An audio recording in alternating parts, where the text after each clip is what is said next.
In the last or sort of recent year, we've seen some exponential explosion in terms of video consumption in South Africa. Some of the stats I've heard bandied about is that Facebook mobile video consumption has gone up 400% in the last 6 months. It's costing us less to attract a video viewer, which means that the amount of video viewers out there is coming up. Well, three kind of main guys that are driving that are the likes of Facebook with their new video what we call it, advertising units. YouTube, which has done a great deal of work to create the definition between standard and high definition video on mobile in South Africa. Then mobile ad networks or mobile video networks are doing a lot of work penetrating the South African marketplace. And that's obviously from a performance-based perspective. Things that we've always had to keep in mind in South Africa when you run video is, are you going to struggle with buffering speeds? So adjusting the quality of your video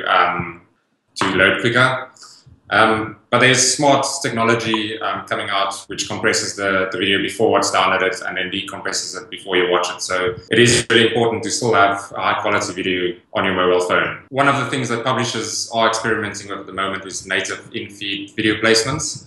And I think this is the best way to do it at the moment because it ensures a good user experience. So what happens is the video autoplays while you are consuming the content, but the audio is muted. So you have the choice to either watch the video with audio or simply scroll past it. The factor of the media and the technology being in the right place for consumption locally. And then two other things, obviously smartphone growth. Vodacom's recent numbers up 9 million, just over 9 million smartphones on the network. If you extrapolate that to the rest, we're looking at roughly 20 million smartphones in South Africa at the moment. And all of them accessing and using that, data prices we know coming down. So, and 4G and 3G rollout it continues at a heavy pace because the networks know that that's where they're making their money. The big debate about video on mobile at the moment is the length of the video. Does it need to be under 30 seconds, 5 seconds? So something that we do know is that reusing TV spots on mobile does not work. And that's for a number of reasons. One being